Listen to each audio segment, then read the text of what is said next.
오늘부터 이번 주에는 나훔서를 함께 살펴보겠습니다. 이 나훔은 이제 아람과 북이스라엘을 멸망시켰던 나라였던 아수르에 대한 심판과 멸망을 직접적으로 예언한 선지자입니다. 우리가 나훔서를 읽어보시면 오직 일방적인 징벌과 심판의 메시지로만 가득 차 있다는 것을 발견할 수가 있는데요. 여기에는 다른 선지서처럼 회개와 용서 또한 회복의 메시지는 찾아보기가 어렵습니다.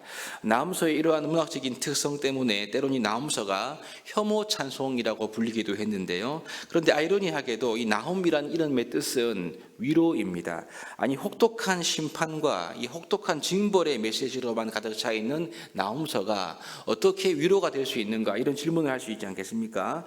여기서 이 심판받는 나라가 당시 모든 민족들에게 가장 잔인했고 무자비한 폭력을 행사했던 아수르라는 점을 감안한다면 이 아수르 제국에 향한 심판은 그 피해자들에게는 매우 큰 위로가 될 수 있을 것 같습니다. 그 첫 번째 피해자가 누구이냐면요, 하나님 백성인 북이스라엘과 남유다이고요. 두 번째는 그 외에 이 아수르에게 고통당했던 모든 사람들이라고 볼 수가 있겠습니다. 나훔 선지자 활동인 당시에는 이미 북이스라엘은 아수르에 의해서 멸망한 상태였고요. 남한국 유다 역시 아수르에 의한 잔인한 지배 아래서 매우 괴롭힘을 당하였던 때로 보입니다. 그러니 나훔을 통한 이 니느웨를 향한 이 심판의 메시지는 유다 백성들을 비롯하여서 아수르에 의해서 고통을 당했던 수많은 나라와 민족들에게는 분명한 위로가 되었을 것임을 우리가 짐작해 볼 수가 있지요.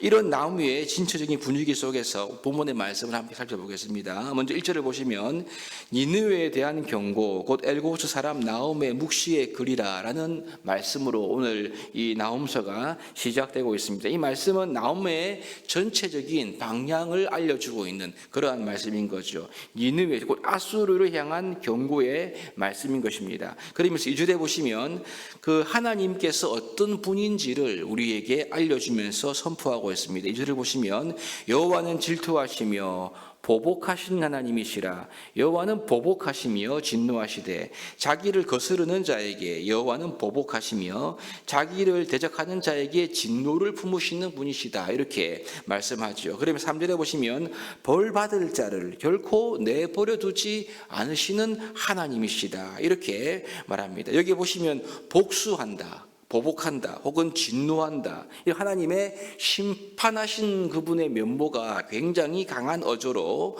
두려운 의조로 말씀되고 있습니다. 그럼 여러분, 하나님께서 누구를 벌하십니까? 심판하십니까? 하나님을 거스르고 대적하는 사람들을 심판하신다. 이들은 곧 아수르겠지요. 그들을 심판하신다고 말씀하시면서 벌 받을 자를 결코 내버려 두는 분이 하나님은 아니시다, 이렇게 나훔의 글로 시작하고 있습니다.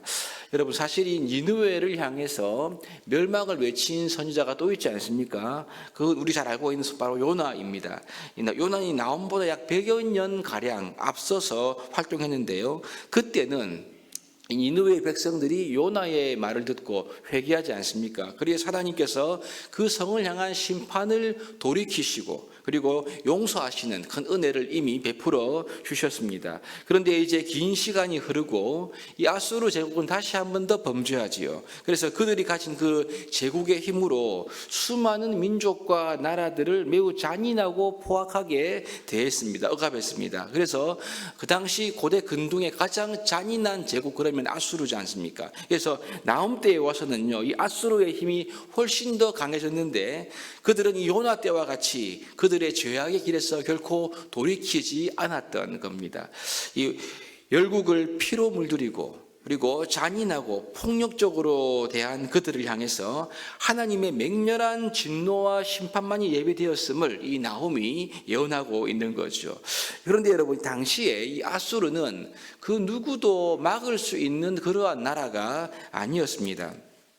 나훔서 3장에 보시면 고대 이집트의 수도인 이 노아몬이 나오는데, 이 노아몬은 이제 험한 지형과 이 나일 강이 보호해주는 천년 요사였습니다. 그런데 보면 이 아수르가 이곳 애굽의 노아몬까지 점령하는 그러한 기염을 토하거든요. 그 정도로 이 당시 아수르는 그냥 한 국가 정도가 아닌 고대 근동에서는요, 세상 그 자체를 상징한다라고 볼 수 있을 정도로 굉장히 강력한 나라가 아수르였습니다. 그런데 여러분, 이 강한 아수르를 누가 심판하신다고요? 예, 이스라엘의 하나님 여호와께서 그 당시 세상이라고 할 수 있는 이 아수르를 심판하실 것이다, 이렇게 나음을 통해서 말씀하고 있습니다. 그러니 여러분, 이 하나님은 이스라엘의 하나님일 뿐만 아니라 온 세상을 다스리시고 심판하시는 분이심을 오늘 이 나음의 메시지가 우리에게 분명히 알려주고 있는 겁니다. 그래서 3절 중반부부터 6절까지의 말씀은요, 이렇게 보복하시고 심판을 행하시는 하나님의 능력을 묘사하시는데요, 나음은 이 심판의 능력을 자연 만물을 다스리는 능력으로 묘사하고 있습니다. 우리가 특별히 주목할 부분은요, 4절 말씀인데, 바다와 강물을 말리시는 하나님, 그리고 바산과 갈멜과 레바논을, 즉 이 자연을 시들게 말라버리게 하신 하나님의 능력을 이 나음이 묘사하고 있죠.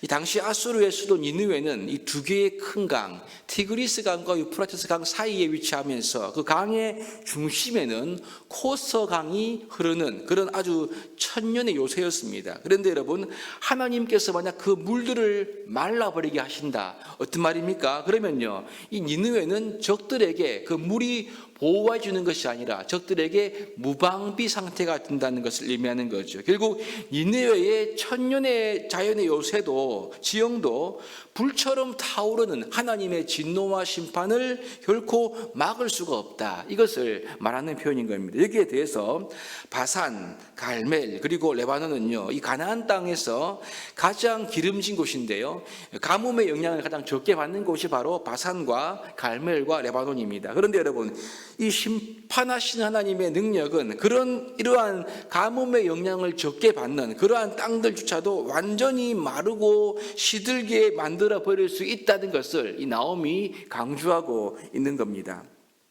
한마디로 심판하시는 하나님의 진노를 피할 수 있는 장소가 이 세상 어디에도 없음을 나음이 강조하면서 말하고 있는 거죠. 그러면서 8절을 보시면요, 이렇게 말합니다. 그가 범람하는 물로 그곳을 진멸하시고 자기 대적들을 흑암으로 쫓아내실 것이다 라고 기록하죠. 이는 여러분, 니느웨가 멸망할 때 유프라테스 강이 범람해서 그 성이 무너졌다고 하는데요, 이 범람하는 물로 그곳을 진멸한다, 이 말씀은 니느웨의 멸망과 아주 잘 떨어지는 그러한 말씀입니다. 무슨 말입니까? 하나님은 물을 마르게도 하시고 반대로 범람하는 물로 심판하기도 하시는 전능하신 분이 하나님이시라는 것을 이 나음이 알려주고 있는 것입니다. 그러므로 니느웨를 향한 하나님의 심판은 아주 조금의 자비도 없이 아주 처참하고 확실하게 하나님께서 집행하시겠다, 이러한 하나님의 의지와 의도가 1장에서 선명하게 드러나고 있는 거죠. 이러한 하나님의 의도는요, 9절에 보시면 그가 온전히 멸하실 것이다. 12절에 그들이 비록 강하고 많을지라도 반드시 멸절당하리니 그가 없어질 것이다. 14절입니다. 아예 그들의 이름조차도 기억되지 않도록 사라지게 만들 것이라고 하나님께서 반복적으로 말씀하시면서 이 아수르를 향한 하나님의 진노와 심판이 매우 크고 확실하다, 이것을 강조해서 계속적으로 말씀을 하고 있죠. 여러분, 그렇습니다. 우리는 오늘 이 말씀을 통해서 우리가 믿고 우리가 기도하는 대상이신 우리 하나님은요, 우리 교회 안에만 계신 분이 아니라 온 세상을 다스리고 통치하시며 온 땅을 심판하시는 분이심을 우리가 발견할 수가 있습니다. 우리 하나님은 이 세상을 심판하시는 전능하신 분이십니다. 아무리 힘이 있고 아무리 권세가 있고 아무리 능력과 재력이 있다고 하더라도 하나님을 거스르고 하나님을 대적하고 그러면서 회개하지 않고 계속 악을 행하는 그 모든 사람과 나라들은요, 결국 이 세상의 진정한 왕이시요 주인이신 하나님의 심판을 피할 수가 없다는 사실을 꼭 기억해야 할 것입니다. 여러분, 반면 이 아수르에 대한 이러한 철저한 심판은 그들에 의해서 압제를 당하고 고통을 당했던 약자들, 특별히 언약의 백성들인 유다의 백성들 입장에서는요, 이 아수르의 심판은 곧 해방이고 평화이고 큰 위로와 소망의 말씀이 되는 것이 아니겠습니까? 여러분, 그러니 유다의 백성들은 이 아수르를 벌하시고 심판하시는, 곧 세상을 벌하시는 하나님의 모습을 보면서 그 하나님을 나의 피난처로 삼고 오직 하나님 앞에서 말씀대로 살아가야 된다는 것을 이 나홈서가 우리에게 알려주고 있는 것이죠. 이것이 오늘 7절과 15절의 말씀입니다. 7절을 먼저 보시면 여호와는 선하시며 환난 날의 산성이시라. 그는 자기에게 피하는 자들을 아시느니라. 이런 아수르를 향한 참혹한 심판 속에서도 하나님은 선하신데 그분에게 피하는 자들을 아신다, 이렇게 말씀하고 있지요. 15절 말씀은 이러한 아수르의 멸망의 소식을 듣는 유다에게 하나님께서 이렇게 말씀하십니다. 유다야, 네 절기를 지키고 네 서원을 갚을지어다. 악이 즉 아수르가 진멸되었으니 그가 다시는 너 가운데로 통행하지 아니하리로다, 이렇게 말씀하고 있습니다. 여러분, 성도는 세상이 아니라, 아수르가 아니라 세상을 심판하시고 벌하시는 하나님 앞에서 살아가는 자들이 성도임을 믿으시기를 바랍니다. 그러니 여러분, 우리는 세상을 두려워할 것이 아니라 그 세상을 심판하시는 하나님을 두려워하고 그 하나님께 비하고 그 하나님께 기도하고 하나님께서 기뻐하시는 삶을 살아가야 하는 존재가 저와 여러분들인 거죠. 여러분, 하나님은 살아계십니다.